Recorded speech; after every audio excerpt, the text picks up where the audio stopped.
Hello. Welcome to our television channel. Thank you. And as you are a community health advocate at Yes. Fairbrant Valley, Yes. patient-centered medical home, Yeah. we would like you to have a short interview about health No topics. problem. No problem.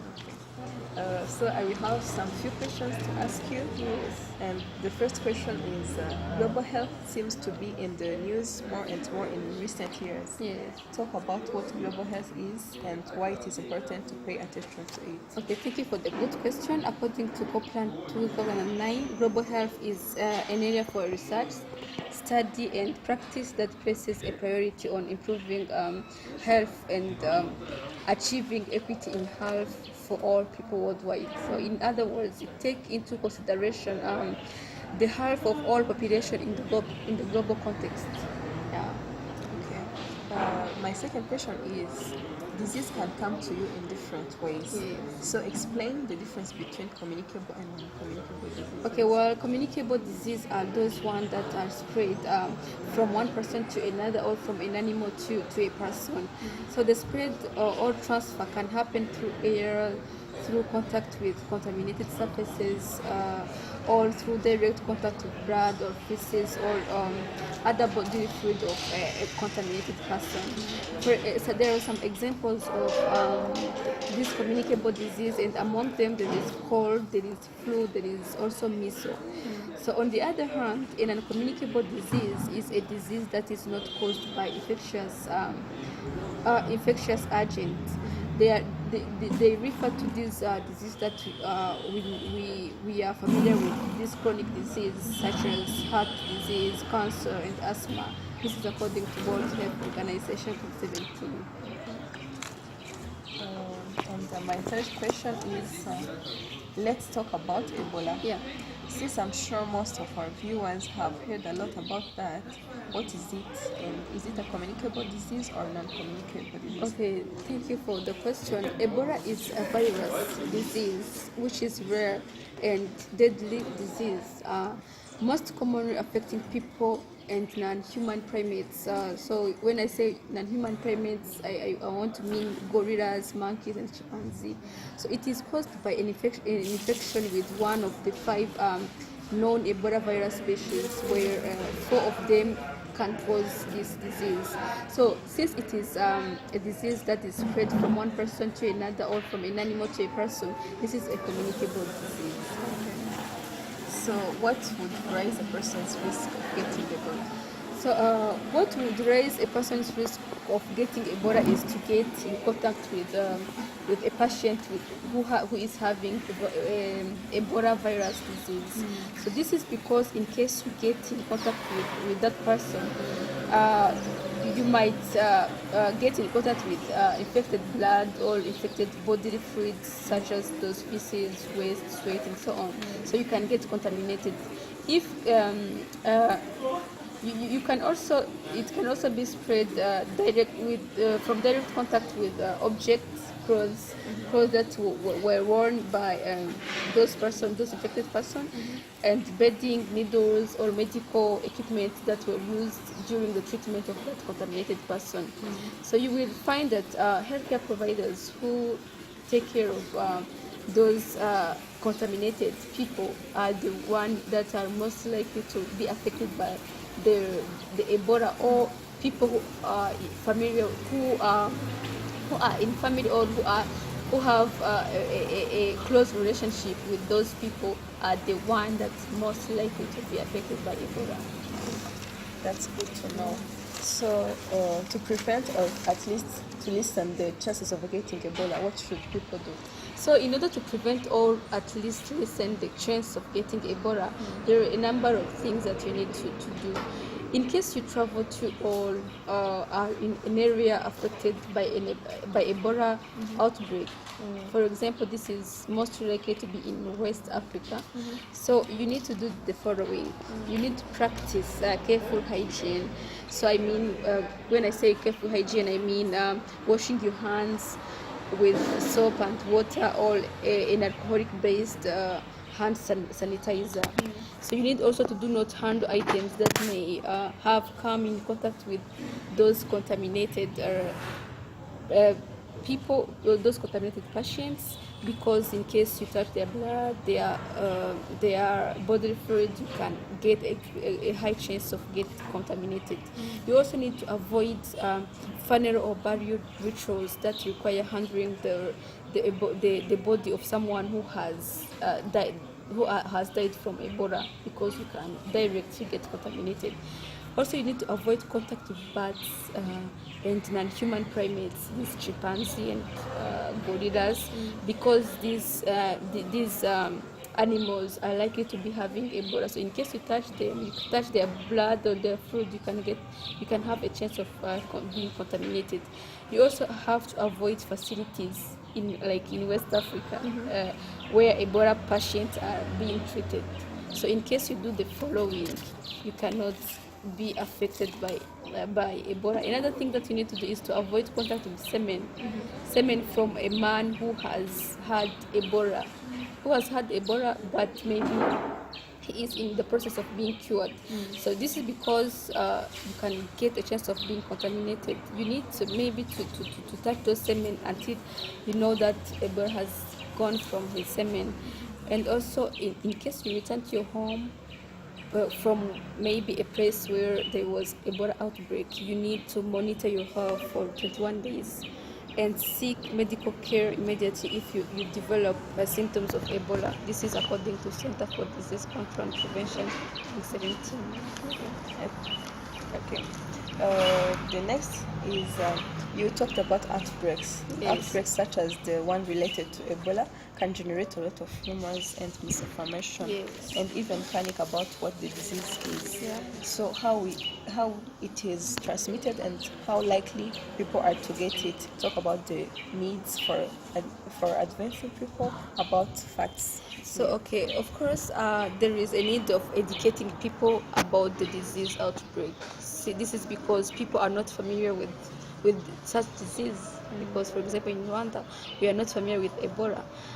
This is why there is a need of awareness, educating people about those outbreaks so that they can know how they can prevent it. Raising awareness help in the management or control of the disease.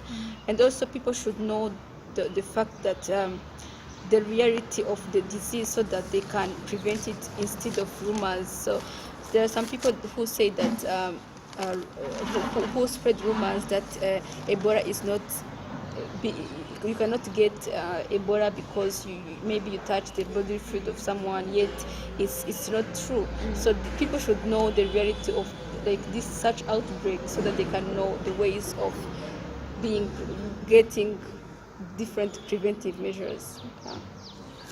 Okay. So how about the complications that Ebola raises for the right of travelers and the responsibilities of governments? So Casey Hicksoltz, for example, a nurse from Maine who returned to the States following a trip to West Africa in the fall of 2014, promptly had contacted quarantine-related restrictions thrust upon her, restrictions that she was very much against. Yes. So briefly describe the difficulty of balancing individual rights and governmental responsibilities. Of course, during the disease outbreak, for example, during the time of Ebola, each country needs to take measures, should be responsible of treating or preventing the people from getting such disease, since in case they are getting contaminated, it can even harm the economic development of the country. So people should understand it. They should understand that it is for their good, that for the country to put different restrictions and different measures. They should understand that it is for their good to be protected and their neighbors and to protect their neighbors, because in case maybe I am affected, I might affect you. I might affect you in case you did not prevent it from happening. So even though people have their rights, they should understand that they have the responsibility to protect themselves as well, and to help the country to protect them, and also people surrounding them to have a healthy life.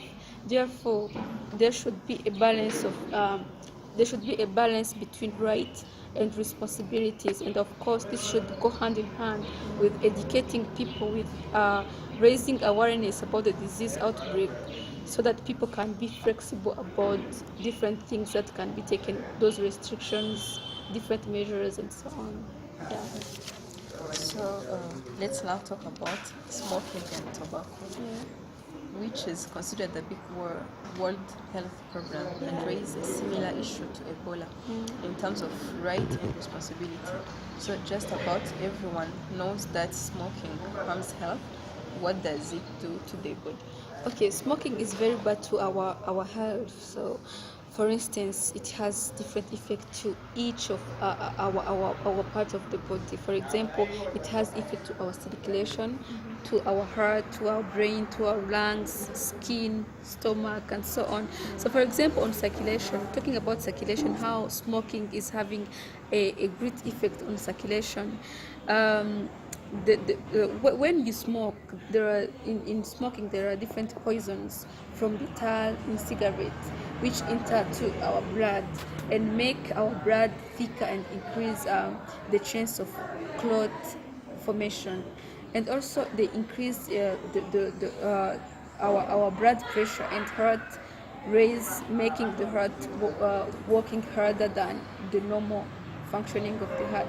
And also it narrow our arteries and reduce the amount of oxygen rich blood circulation to our organs. So you can understand that it has a big effect. So, and these changes to our body can increase the chance of our arteries to narrow and clot forming and form clots, which can cause a heart attack or stroke. Like these people, you understand, like having heart attack or stroke disease. Another point is that smoking can cause bones to become weak or brittle. So it can also cause male impotence, as it damages blood vessels that supply blood to the reproductive organs. This is about reproductive infertility. It also reduces the amount of oxygen that gets to our skin. This means in case you smoke, your skin ages quickly. You find like people getting older yet they are still young.